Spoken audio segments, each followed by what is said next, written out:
Getting out of a slump is not a byproduct of motivation. Getting out of a slump is a byproduct of getting to work. Getting to work is a byproduct of having that system in place, or at least the discipline that says, even in the face of frustration, even in the face of defeat, even in the face of heartbreak, I'm not backing down from this. I'm going to step up. And when I do, I'm pulling out of this now.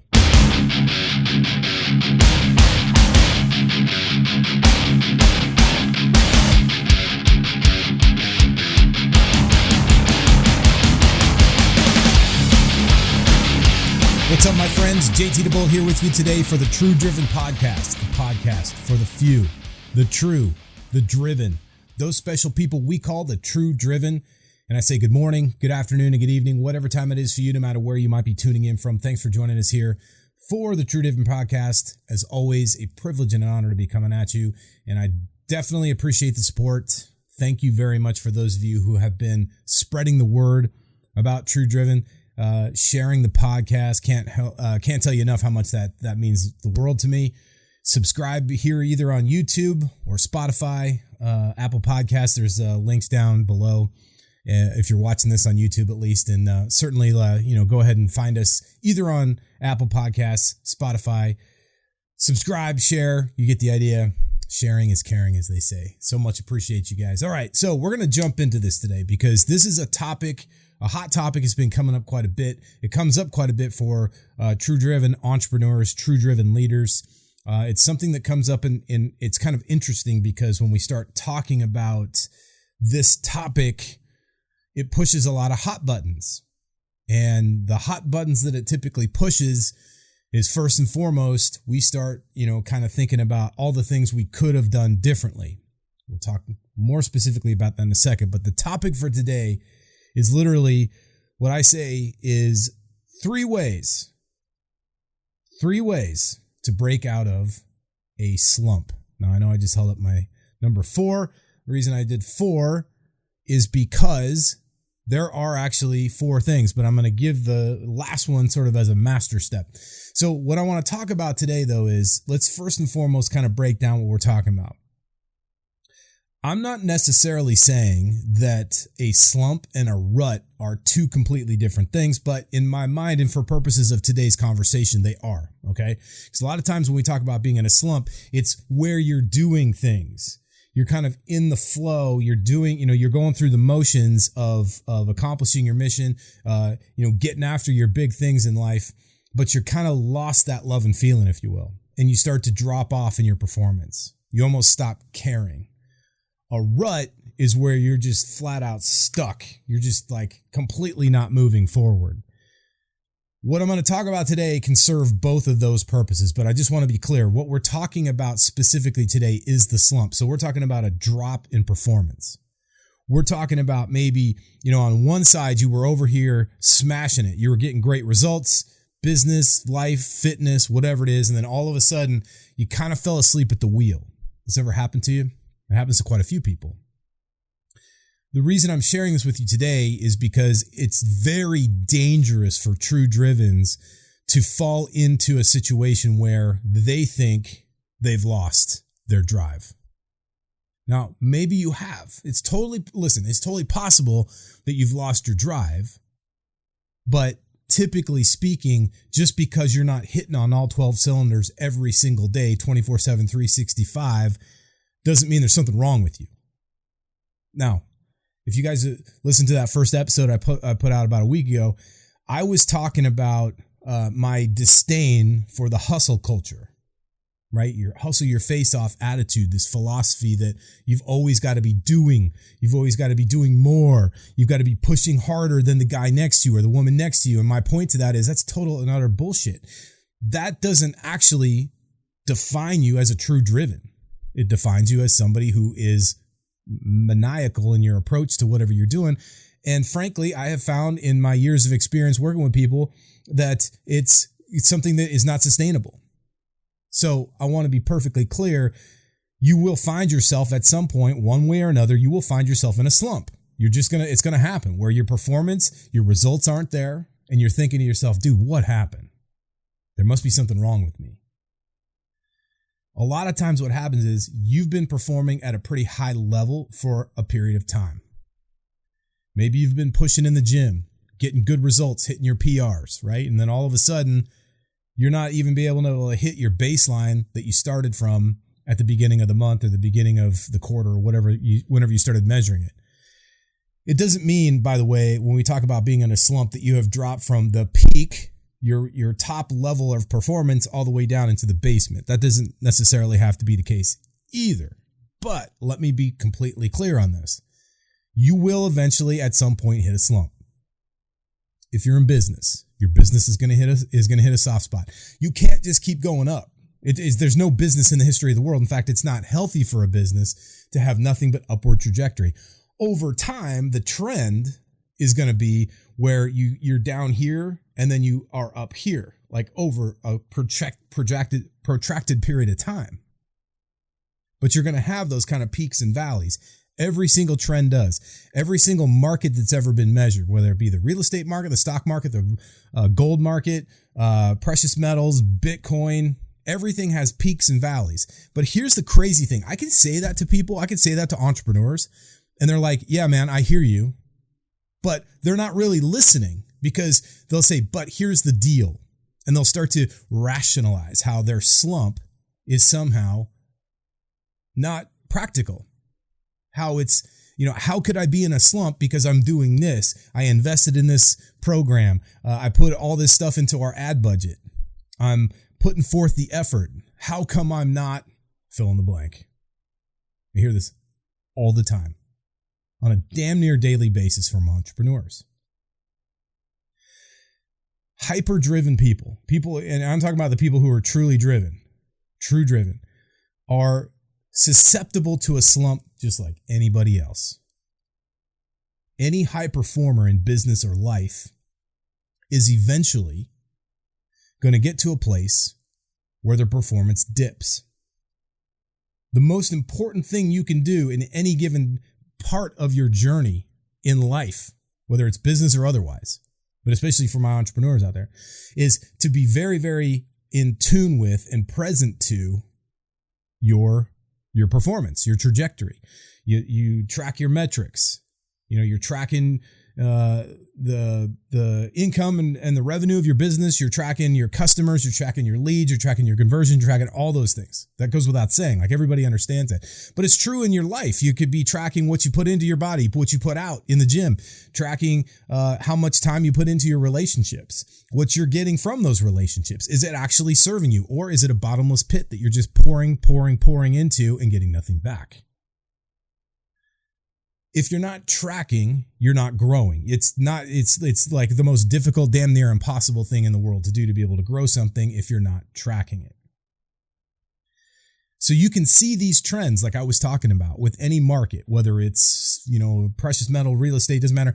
You can see those trends up and down. Look, if you're in one of these things where, let's say that you've invested in real estate or Bitcoin and you bought here, and then it went to here, and then it dropped here. You can't say in that little drop, oh my God, the sky is falling. A lot of people do. They are so freaking irrational, and we'll talk about that in a second, where they think, this sucks. I suck as an investor. I suck as an entrepreneur. Nothing's working. It's very easy to throw the baby out with the bathwater approach when we're in a downward trend. Nobody likes to be in a downward trend. Nobody likes to actually even admit it. Half the time, people won't even look. They don't want to see the reality. They don't want to see that they're in a downward trend. They don't want to see that they're in a slump. But here's the reality. If you find yourself in a slump, it does not mean that you are a low performer. It doesn't necessarily mean that you've lost your mojo. It doesn't mean that you are all of a sudden damaged. What it likely means, more accurately, this is a warning sign that what you're doing is not working right now. Well, gee, JT, that seems inherently obvious. It seems inherently obvious, except what are you doing about it? Are you beating yourself up? Are you going into a place of self-judgment, self-defeat, self-deprecation, where you're beating the crap out of yourself because all of a sudden you're experiencing this downtrend in your performance. That's the challenge. And it's funny to me how I can point out the obvious to people and they're like, yeah, I get it, it makes sense. And then the excuses come, the rationalization. Here's where I'm different than the rest of the world, the rest of the human population, and the rest of everybody in the history of the human race. I got news for you. If you're a true driven, you're going to hit a slump at some point. The question is, what will you do with it? Here's the thing about a slump is it's going to happen if it hasn't happened already. If you're in one right now, then this is probably going to be the best timing ever. And I want you to know something, that the slump that you're in now is actually going to help you prevent the slump that will follow, because you're going to be in another one at some point if you know what to do. The first thing you've got to understand about digging out of a slump is, number one, what got you there. You can take a look and say to yourself, okay, well, listen, we've been doing this. We've been following this system for a very long time. This works. Fair enough. Hey, maybe you've got something there. Maybe your system that you have in place has been working for a long time. But there's a point where other things change outside of the system, the environment, the industry, the market, the economy, all these different things that are outside of your control that a lot of times people obsess over and piss and moan about. They worry about all the shit that's outside of their control as opposed to what's inside their control. But that's not you. You've got this system in place. You've been working the system, but then the outside forces that are part of how that system performs impact the overall result that you're getting. So there's only so much you can control. So if your results are starting to drop, number one, you got to ask yourself, okay, is the system really working under the current environment? So maybe you've got an amazing sales script, but things are a little bit different in the marketplace. Okay, great. It doesn't mean that you are wrong. It means you need to stop and assess. You need to evaluate. We talked about this in episode 1. I talked about one of the key components, one of the key characteristics of a true driven is the ability to evaluate, to be able to logically step aside, put the emotions aside, and ask those questions. What are my best practices that have helped me get where I'm going? What's been the thing that's worked to this point? Next question is, what is not helping me move forward? What's not effective here? What's not working? From there, we can calculate and start thinking about how to make a pivot, because that's the big question. What's the pivot? And if you're in a slump, that's got to be one of the first and foremost answers that you want to strive to get an answer to is, what's the pivot? What do I need to do differently in order to get out of the slump, to either get myself back on par or surpass that? Now, let me be clear here. Listen, what I'm about to tell you is one of the biggest mistakes people make, including me. I've done this too. You go into a little bit of a slump. I was going to say a spin, but not a spin. That's a completely different condition. You go into a slump where things aren't working. You're not hitting your mark. You're not hitting your targets. You're not getting the results you want. You were for a while, or at least you're striving toward that if you didn't get them already. But let's say this, like you've got a certain standard of performance that you're accustomed to, that your customer base, your clients, the people that you work with, your team, they're used to you as a leader arriving and showing up and hitting that standard. And now you're not. You could do one of several things. 1, you could bitch and complain. 2, you could pass blame. 3, you could make excuses. Or 4, you could pull back and go, hey, this isn't working. Even though it was working perfectly, and then all of a sudden it's not. Going into self-judgment, going into self-defeat, beating the shit out of yourself does absolutely nothing. And for a lot of people, that's a habit pattern that's been instilled in them since early in life. Maybe you had a parent that used to beat you up, so you beat yourself up in order to beat them to the punch.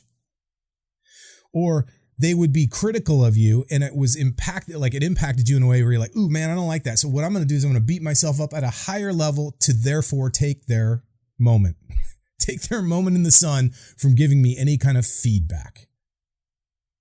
See, these are very dangerous, unhealthy behaviors that can actually create high performance. You can actually create high performance out of a negative and ineffective behavior, but only for a short period of time. It's kind of like steroids. If you follow sports, athletes who use steroids, there's a window of time where their performance increases dramatically. And then they continue to use the steroid. And then all of a sudden, one day, their body starts to fall apart. Bad things start to happen. And if they keep going down that path, ultimately they're going to die.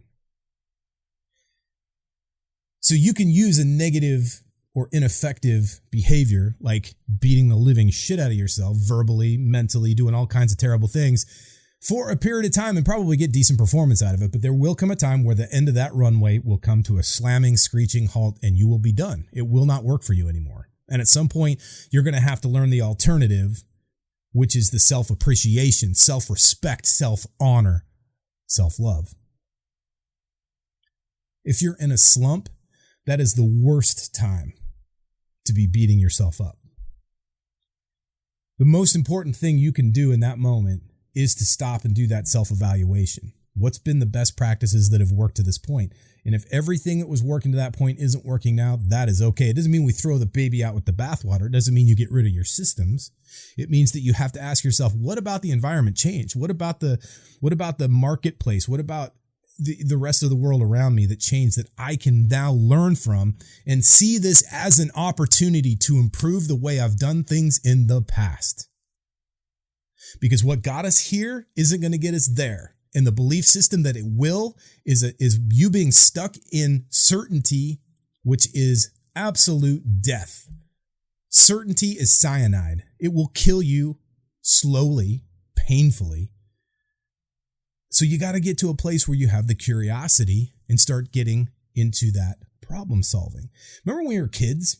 I don't know if you ever did this. I used to play with Legos. I had a freaking collection of Legos that was, if I poured them out outside, it was like basically inside a pillowcase. That's where I kept them. I could pour them out on the floor and they would literally cover about a third or a quarter of my bedroom floor. And I would just sit up there, listen to music, and create stuff, little worlds and buildings and all kinds of stuff. I'd lose myself for hours. Sometimes I went into it knowing what I wanted to build. Sometimes I was just up there dicking around, right? You've probably had that too. Maybe you've been really great at solving a problem at work, solving a problem with your teams, solving a problem in your business, solving a problem for your spouse, your children, whatever that might be. Human beings are wired to want to create solutions to challenges. The rest of the world calls them problems. TrueDrivens call them challenges. So the question I'm asking is, if you're in a slump, are you in problem solving mode? And the way you know it is, are you operating from a place of curiosity saying, what is going on here? How might I fix this? What do I need to do? How do I need to think differently about this? How do I need to think differently about myself relative to this challenge? If you're thinking like that, then you're in a place of curiosity. If, on the other hand, you're over here bitching and complaining or frustrated or in self-judgment, if you're thinking to yourself, man, maybe it's not for me. Maybe this challenge, this barrier to my next level of performance, maybe it's a sign that I've hit the end of the road. Look, unless you do something physical, like you're an athlete and you've got multiple injuries and you're coming up on the age, you're getting a little long in the tooth, maybe you've got something there to talk about, but maybe not. Maybe it's still time to think in terms of, what do we need to do in order to make the performance do what we asked it to do? Like, here's the biggest thing. If you're in a place where your results have dropped and you're starting to get into a slump, you've got to get into curiosity. You got to get into creativity mode, because when you do that, you got a shot at fixing things. So let's talk about really what I was talking about with those 3 steps, right? I said 4, but we'll get to the 3 in a second. The first thing is, you got to keep it super simple. KISS, right? People always say, hey, the KISS principle, keep it super simple. So often, and I started to talk about this just a second ago, we drop in our performance and we think we need to get back up there immediately. We've got to go from, hey, we were doing 150 miles an hour. We slumped ourselves down to 75. We got to get to 200 miles an hour instantly in order to turn this thing around. Nothing could be further from the truth. Don't believe me? Think about a time you were seriously injured playing sports or working out or whatever it is, and you heal and then automatically try to come back right away. What happens when an athlete does that? Typically, they re-injure themselves. Or let's say you get sick. You start feeling better. You start getting to a place where you can handle food and all that kind of stuff again. And all of a sudden you think you're going to go run a marathon. You ain't ready yet. Doesn't mean you can't run a marathon. Even if you were at marathon shape before you got sick or before you got injured, it means you need time to cycle yourself back. So often what keeps a person in a slump or propagates the slump from being here down to way down here is that they spend too much time overcomplicating the solution. I mean, at least they're in solution mode. At least they're in problem solving, getting creative mode, right? That's fine. That's awesome. But you have to go deeper than that. You have to take it to that other level. This is a high performance issue. It's not enough to just go, well, fuck it, man. I'm just going to hit the gas and get myself back on track, get myself back on speed, on altitude. It's not how it works. You've got to say to yourself, what is it that I can do that's simple, that's sustainable, and will give me predictable success? Simple, sustainable, predictable. Those three words are key and essential for breaking out of a slump. Now listen, you might be really great at the thing that you're slumping in. Maybe you're in sales. Maybe you're awesome at it. Maybe you can create relationships, create a connection with a person instantly. That's awesome. Keep it simple. It's not about being able to throw the pitch and sell the person in the first 15 minutes. Sometimes maybe you're going to need 2 conversations with them. You're working out. Maybe it's the same thing. You're like, hey, listen, I'm perfectly capable of deadlifting XYZ weight, X amount of weight, right? Well, maybe it's just a matter of, since you've had that injury and you're trying to get back up to that level, maybe it's as simple as deadlifting the bar. Super simple. It's not hard, but the hard part is being able to convince a TrueDriven that they don't have to, nor will they, get back up to their previous peak level of performance instantly. It's a slow and steady climb. Now, the slow doesn't have to be a snail's pace necessarily, but what will create a slower recovery, what will absolutely keep you stuck for as long as you keep doing it, is this notion that you have to recover 100% all at once, right now. Just because you got to that performance at one point doesn't mean you have to get there right now. It doesn't mean you have to get back to that level instantly. It's a slow and steady climb. If you're halfway up a ladder and you fall off, you're not going to just jump off the floor and grab halfway up the ladder. If you did, you wouldn't need the ladder in the first freaking place. You're going to have to take one rung at a time, get yourself back, and then continue past the place where you slipped and fell off. Keeping it super simple means doing something to completion. What is it you can do? If you got hurt, there's no way you're deadlifting your previous max out PR, personal record. It means, hey man, maybe what I can do to completion is I can do 4 sets of 15 reps of just the bar. That's all I got in me.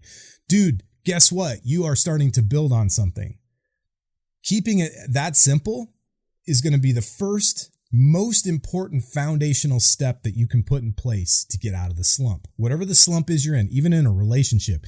If you've wronged somebody, you're trying to mend that relationship. Going on a vacation may not be the thing to do. Maybe going out for coffee is a good first step.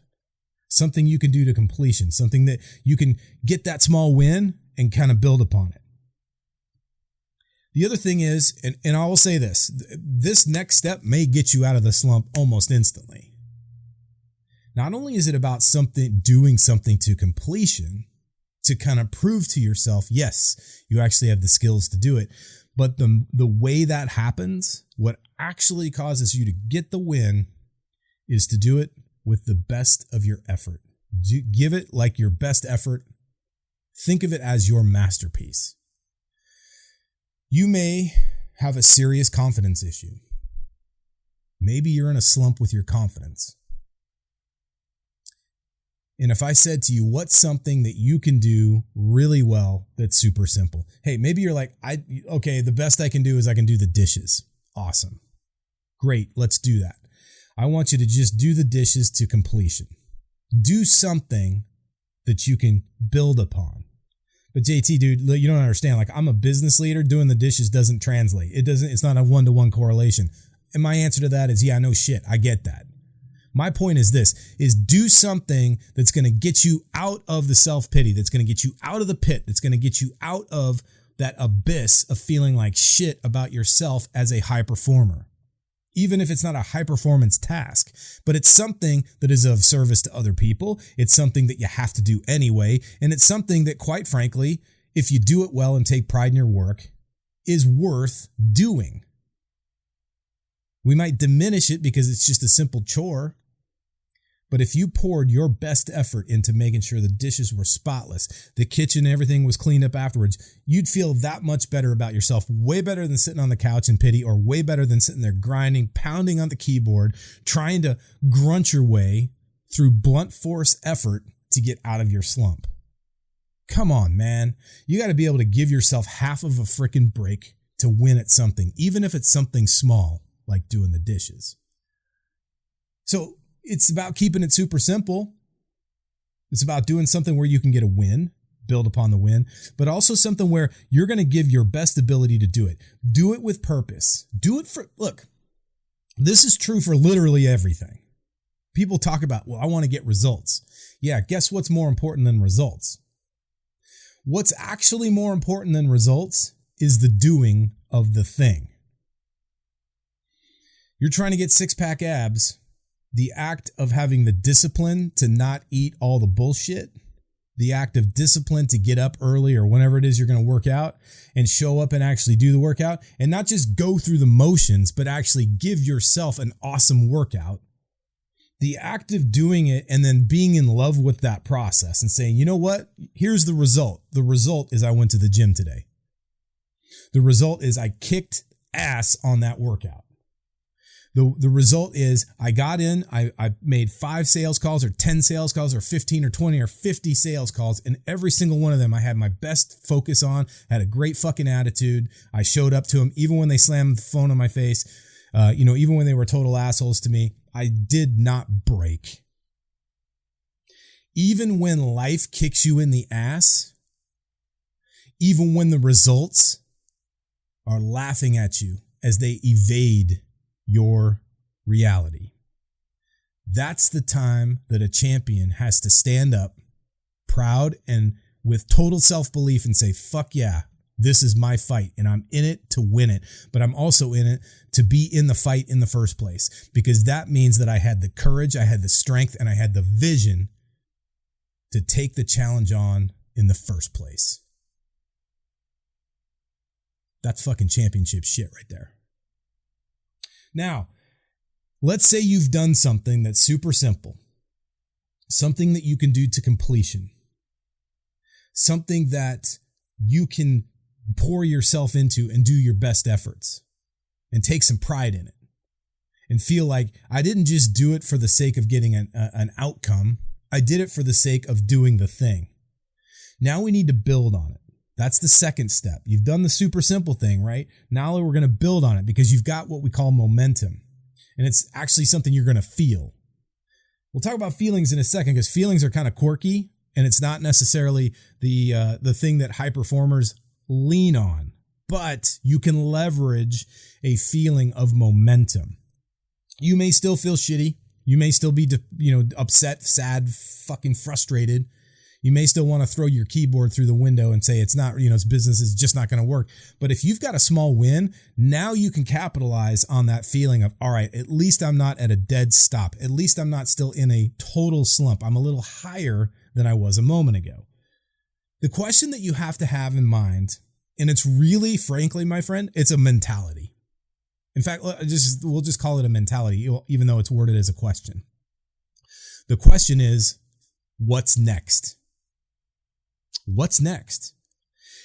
The what's next mentality has gotten more people unstuck, has broken more stagnated slumps than just about anything, because it puts you into a mind space that says, I recognize victory.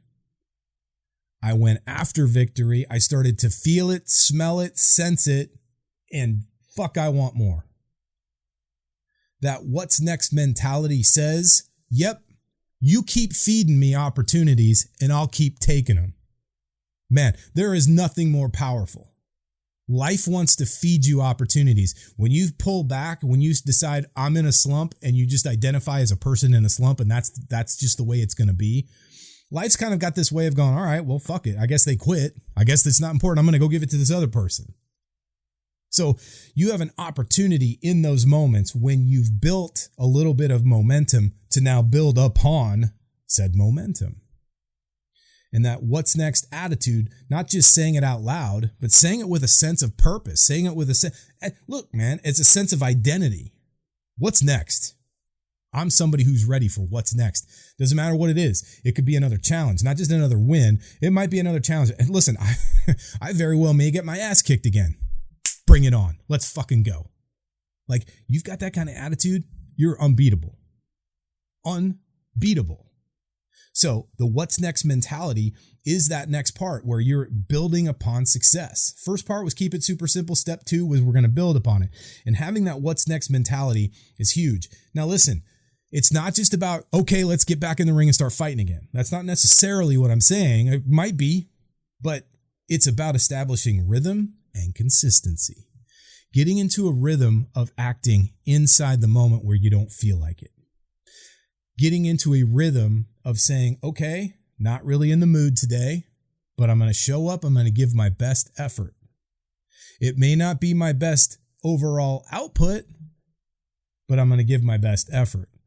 Because here's my point.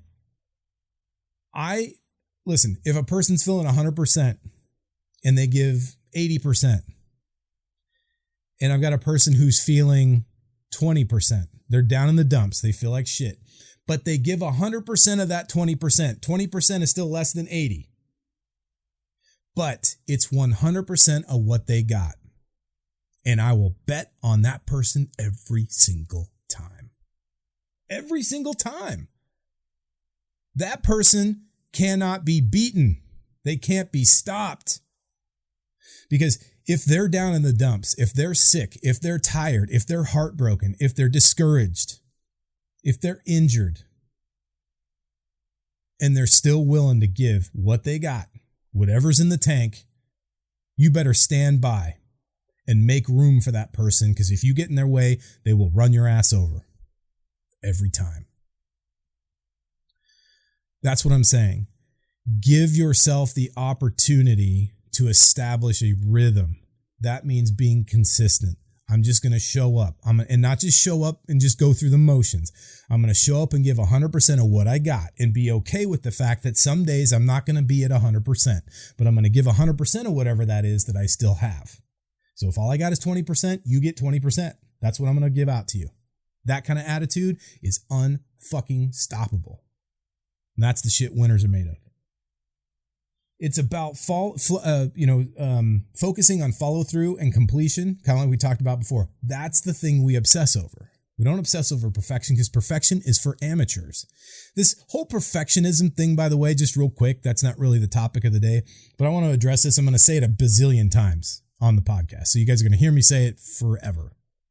Perfectionism is truly for amateurs. I don't care what anybody says. There's a lot of people out there that like to profess themselves as, I'm a perfectionist. I hold myself to a high standard. Those are two very different things. In fact, you can hold yourself to very high standards and not be a perfectionist. It's the better way to go. That's what I would suggest. My recommendation is to have very high standards for yourself, your teams, the people that you lead. But get rid of this obsession over perfection because it's unattainable. And it's really, truly an act of an amateur to sit there and say, I'm a perfectionist. No, you can strive for perfection. You could be obsessed and say, listen, I'm obsessed with doing great work. And that's what we're talking about. Giving your best effort, that is awesome. That's way better than a perfectionist. A perfectionist is going to quit. That's what they are. I mean, they're just people that are looking for a way out anyway. It's just labeled differently. Instead of saying, well, I'm a perfectionist, well, what you really should say is, I'm somebody looking for a way out because I'm scared shitless and I don't want to follow through. So focus on follow through. Focus on the ability of completing something. And when you complete something, whether it's a check mark, whether it's a journal entry, whether it's something where you call up, a person that you're close to and say, hey, I got it done. Doesn't matter. You got to be able to sit in that and feel it and go, fucking A. I'm a person who did what I said I was going to do. That's who I am. That's how I operate. That's how I show up. That's a leadership thing, guys. Like, honestly, that's what you have to have in order to be great. Now, listen, the third part about this is you got to get real, because success really doesn't care about how you feel. I was saying this just a moment ago. I told you guys I was going to talk about this. The third step is about getting real. And here's what I mean by that. It doesn't matter how you feel. Your results don't care if you're having a good day. Back to the idea of being in sales. If you're a salesperson and you're having a bad day, you're just like sad or not feeling good, the person on the other end of that call doesn't give a shit. They really don't care. And by the way, your, whatever results you have to have by the end of a certain period of time, the person that's holding you accountable to that, your boss, your manager, whatever, they don't fucking care either. They just want to know, are you going to hit your marks? Yeah, but I'm having a bad day. Don't care. Yeah, but the economy, don't care. Yeah, but this guy said he was going to, and then he ghosted me. Don't care. Excuses and feelings, they just don't. You can't cash those at the bank. Nobody cares. You can't pay your bills with excuses. You can't pay your bills with your feelings. And the fucking problem with today's society is too many people are led with their feelings. I don't feel like this. I don't like that person because they said something and it hurt my feelings. I got so offended. Hey, man, your feelings don't give two shits about you. A high performance, TrueDriven doesn't give two fucks. Now, you're going to have feelings. Don't get me wrong. I'm not trying to say we're humans and we have feelings, we have emotions. The question is, are you being run by your feelings or are you in charge? Who's in charge? One of you is. It's either you or your feelings. You tell me. Actually, it doesn't matter what you tell me. Tell yourself. Because that's the part where you're going to have to get real. Step 3, it's about getting real. The ability to say, look, man, I don't need credit. I don't need accolades. I don't need somebody to tell me I'm awesome. I don't need to tell somebody, you got this. I don't need that. I appreciate it when people do, but I don't need that. I don't need for it to feel good. I don't need for it to be easy. I don't need for it to be convenient. I don't need certainty, because all of those things are causing me to be a slave to my fucking feelings. Your feelings don't care. In fact, here's the crazy part about your feelings is your feelings are fleeting. You could be having the best day of your life. You could be kicking ass. You could be on top of the world. And then all of a sudden you get a phone call. Hey, so-and-so's in the hospital. You weren't feeling awesome. You're feeling awesome now. Now you're not feeling so awesome. What are you going to do? Yes, you got to take care of that. It's a serious thing. Or you got a speeding ticket or a parking ticket. And you're really going to allow your feelings to drop your performance? Come on now. The thing is that while that sounds simple, and you're like, yeah, JT, I would shake that off, man. If I got a speeding ticket, I'd just be like right back on track. Of course you would. But where else in your life or your business or your mission are you allowing your feelings to drive you and push you around? In fact, lead you around on a leash like a pet. Who's the master here? You? Or your emotions, your feelings. I want you to have great feelings. I do. I really do. I want you to feel fucking awesome. But what about the times when you don't? What about the 80% of the time when you don't want to do the workout? What about the 80% of the time when you don't want to pick up the phone and have the conversation? What about the 80% of the time you don't want to take ownership for the fuck up? What are you going to do then? What happens when you have to look in the mirror and say, I'm in a slump that I created for myself. I've tried everything that I can think of and it's not working. Then what? Are you going to really sit there and allow your feelings to keep pushing you further down the spiral? Well, guess what? That's what the vast majority of people do. In fact, if you look at society right now, one of the biggest drivers of the fucking problems we're having is because people are so driven by their feelings. They need to be adored. They need to be acknowledged. They need to be put on a pedestal. They need to be, the kind of center of attention for people, let alone their own. Bullshit. A true driven is too busy getting to work. So the question is, if you're allowing your feelings to push you around, this is where you got to get real with yourself. And guys, this is a self-leadership thing. If you can't lead yourself, it's fucking impossible to lead other people. So the real question is, are you going to really allow yourself to be led around on a leash, or are you going to be the master? It's entirely up to you. It's how you see yourself. Results are a byproduct of doing the work. We all know this, and it's much more effective to do the work. The higher quality of the work, the higher quality of the result. And the higher quality of the work comes from you showing up in the face of adversity, in the face of pain, in the face of sadness, heartbreak, frustration, anger, disappointment, or in the face of fucking, this is amazing. Maybe I'll just take the day off. Having the best day, week, month of my life. I deserve this. I earn this. That's the question. Because the results don't get done no matter what. Hey man, you're welcome to take a day off. Go for it. You're welcome to take an evening off. Go for it. Just know you're going to have to show up that much better. But if you're in a slump, you kind of have a lot less, leeway with that shit. But this is, again, a reminder from the very beginning when we started talking about this about 40 minutes ago. It is not okay, and it's not an open license for you to just sit there and say, you know what? I'm having a shitty day. Or I'm in a slump, so now I'm going to push that much harder. I'm just going to keep beating the shit out of myself. That's not what we're talking about. You have to be able to think critically. You have to think three-dimensionally about these things. That's the reason I told you, man, I don't believe in motivation. Look, people who are obsessed with motivation, people who think a motivating quote or a motivational video or a motivational audio, hey, I need to be motivated in order to pull out of a slump. That's the fucking reason they're in the slump in the first place. Getting out of a slump is not a byproduct of motivation. Getting out of a slump is a byproduct of getting to work. Getting to work is a byproduct of having that system in place, or at least the discipline that says, even in the face of frustration, even in the face of defeat, even in the face of heartbreak, I'm not backing down from this. I'm going to step up. And when I do, I'm pulling out of this now. That's the kind of thing you have to be able to have in place. And if you don't, you're going to keep yourself tied to a freaking stake with a noose around your neck. So it's entirely up to you. You can either be motivated and feel really great, or you can be disciplined and get to work, but you can't do both. And I'll tell you right now, the disciplined people doing the work will always kick the ass of the people who are looking for that freaking sugar high of motivation every single time. I share this with you because here comes the master step. I told you there were 3 steps and I went like this and everybody's like, dude, what's up?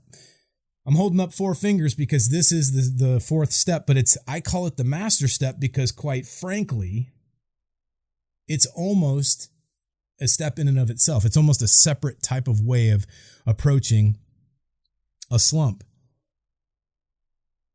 You have to, if you're in a slump, or even if you're kicking ass and you don't want to get into a slump, you want to avoid a slump. This is probably one of the better ways to avoid it in the first place. But if you find yourself in a slump, the question you have to ask yourself is what I'm doing, not just what, but how I'm approaching it, the work I'm putting into it, is it aligned with my values? Is it aligned with my vision? Because if those 2 things are at odds, and we talked about the big 4 in the last one, and I'll talk about the big 4 again, values, vision, mission, purpose. If at the very least it's not aligned with your vision, or you're not clear on what your vision is, you're going to fishtail. You're going to be chasing the next thing, and it's going to feel like what you're supposed to be doing, and that's going to wear you out. That will bring you into a slump. You're going to chase the next shiny thing, and it's going to disappoint you. You're going to say, well, shit, dude, what was all that work for? It didn't get me where I was going. That could put you into a slump. All of these things can add up. It doesn't mean one single thing will throw you into a slump. It's the straw that broke the camel back type of thing. You got to ask yourself the question, am I chasing my tail or am I following my true north? if you're aligned with purpose and if you're aligned with your vision and you're on your mission is aligned with your vision, then you will pull out of a slump faster than the person who doesn't have those things in place. And again, it's not about competing with other people, but it's about holding yourself to that standard and saying, okay, what I'm doing right now is part of my vision, the vision I'm creating for my life. And I may not be 100% clear on what that vision looks like yet, but I am working on it. But I do know this, what I'm doing has value. What I'm doing has purpose. And what I'm doing is something that I can get myself back in the saddle for. If any of that is at odds, that's the work you got to do. So I call it the master step because it's not step number 4. And by the way, any one of these things, this isn't like a process, step 1, step 2, then step 3, and then step 4. No. You could do these things out of order. Keep it super simple. Do something to completion. Do something that, where you can pour yourself and do the best to your ability, even if it's something as simple as doing your dishes.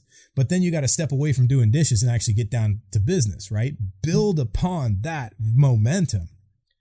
The what's next mentality says, man, what is next? Okay, dishes are done, feeling less shitty. Let's get back in front of the laptop, computer, whatever it is. I'm going to get back to work, call my team. All right, let's get going.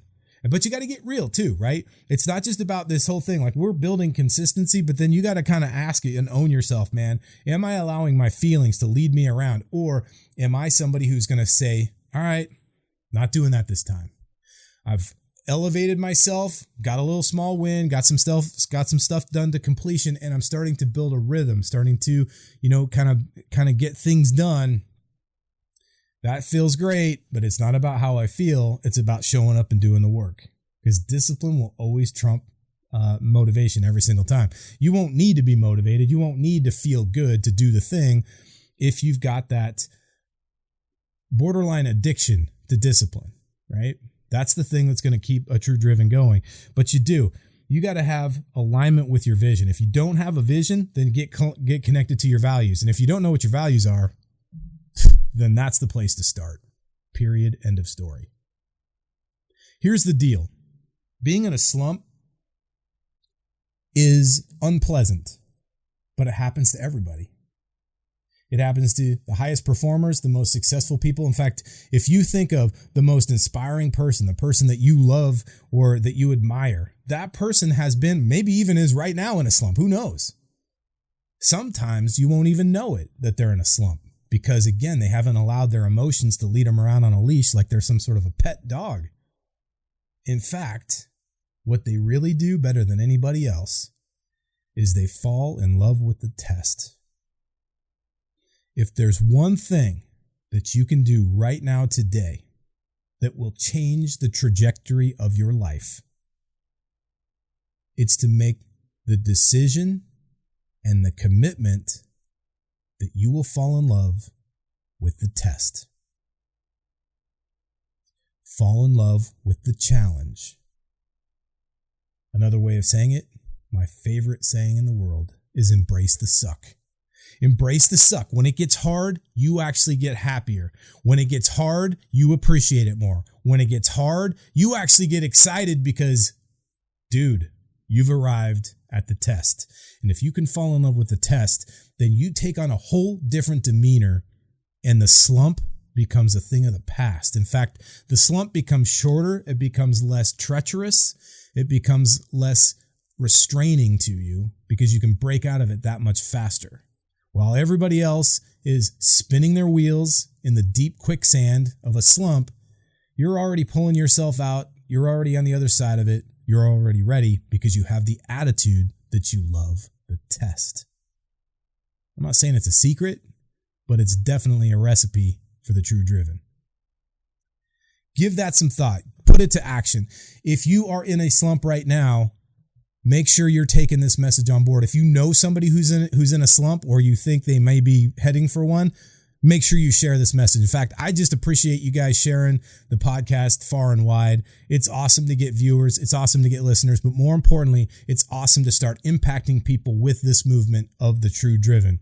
We are going to crush mediocrity. We are going to crush this whole movement that's been around the celebration of mediocrity by showing up, locking shoulders and locking arms and going shoulder to shoulder. That's what it's all about, my friends. So if you're in a slump, do not despair. Start getting out there. Start thinking about what it is that you might have to do. Put yourself through that evaluation process, right? Keep it super simple. You don't have to create a fast win right now. Build upon any kind of small success. Give yourself the ability to do something where you can create a little bit of a win, a small victory. Build upon that. Focus on the rhythm. Focus on the consistency. But more importantly, get real with yourself. Realize this ain't about you feeling good. This is about you showing up and doing great shit. Doing the best work you can, even in the times you don't feel like it. And remember, it is about that master step. The biggest thing that you got to remember is being aligned with your vision. And if you're not sure what your vision is, get aligned with your values. And if you don't even have those dialed in, that's your first homework assignment. Get there. But most importantly, fall in love with the test. Embrace the suck. Get used to feeling that sense of power, that sense of awesomeness when you say, fuck yeah, man. Another test, another day, another challenge. Let's go. That is the mark of a true driven.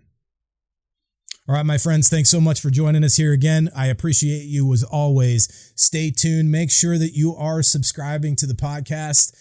Share it wide, share it far. And remember, no matter what course you fly in life, fly high, fly fast, fly far. We'll see you next time.